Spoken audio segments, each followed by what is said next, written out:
Mr. Walker, you're recognized for 5 minutes. Thank you, Madam Chairman. Mr. Walker, under the proposed reorganization plan, the administration has decided to combine the Department of Education and Labor. I think many of us commend that effort. Are there any other agencies that the administration looked at combining or even completely eliminating? So the analysis, and I'd encourage, this is a shameless plug, but I'd encourage folks to look at not just the proposals themselves, but also the framing of them. It shows how we actually looked at the mission, service, and stewardship. So we focused on areas where there were challenges in, first and foremost, delivering the mission that the people expect of us. I think another proposal that I would mention, so the Army Corps Civil Works component was another area where the civilian work of the Army Corps, which is about 22% of the total work that that group does, is very complex, very bureaucratic, and has a lot of problems with mission delivery, which is why we proposed reducing the number of agencies involved in some of those projects from 3 to 2. Okay. It wouldn't eliminate Army Corps for defense purposes, but it would get it out of the business of civil works. Okay.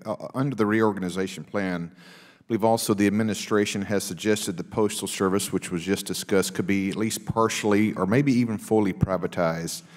Can we unpack that a little bit more when it comes to the administration, how they reached the conclusion that the Postal Service needs to be at least drastically restructured?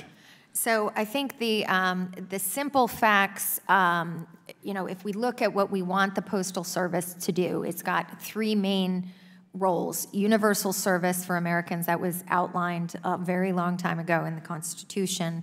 We want to take care of the Postal Service employees, and we want to ensure that it's economically solvent. In the last 2 categories, economic issues and really, you know, change in the economic model for the Postal Service, and particularly the drop in first-class mail, have fundamentally affected our ability to meet our liabilities for employee benefits, as well as to be economically viable as an independent agency. Sure. Do you see a moment or a time where the historical average would be followed when it comes to the price of first-class mail? Is that part of your discussion?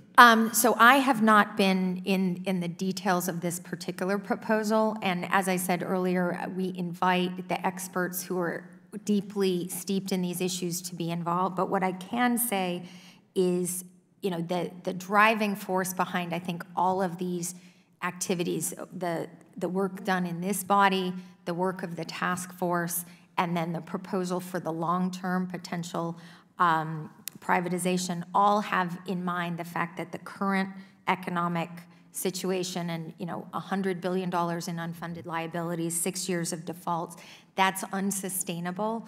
And we still have an obligation to serve, you know, the core ethos of that. Yeah. Well, thank you.